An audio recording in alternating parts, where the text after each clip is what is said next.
দেশ বিদেশের বাছাই করা খবর নিয়ে সর্বদাই সত্য সন্ধানী ই নিউজ ভারত।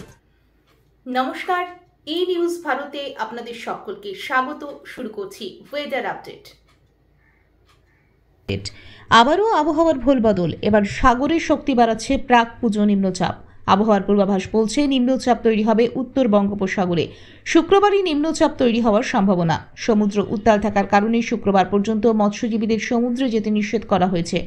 দক্ষিণ পূর্ব বাংলাদেশে একটি ঘূর্ণাবর্ত রয়েছে, এর প্রভাবে নিম্নচাপ তৈরি হবে উত্তর বঙ্গোপসাগরে। আগামী শনিবার পর্যন্ত মেঘলা আকাশ, ভারী বৃষ্টির সম্ভাবনাও রয়েছে। শুক্রবার দক্ষিণবঙ্গের সব জেলাতেই বৃষ্টির সম্ভাবনা এবং পরিমাণ বাড়বে। শুক্রবার মুর্শিদাবাদ জেলায় ভারী বৃষ্টির পূর্বাভাস রয়েছে। কলকাতা সহ সব জেলাতেই বৃষ্টির সতর্কতা। পুজোর আগে নিম্নচাপের প্রভাবে বৃষ্টির সম্ভাবনা বাড়লেও পুজোর মধ্যে বিক্ষিপ্তভাবে দু এক জায়গায় হালকা বৃষ্টির সম্ভাবনা। আপাতত পুজোয় কোনো ভারী বৃষ্টির সম্ভাবনা নেই বলেই জানিয়েছে আবহাওয়া দপ্তর। শুক্রবার উত্তর এবং দক্ষিণ 24 পরগনায় ভারী বৃষ্টির পূর্বাভাস রয়েছে।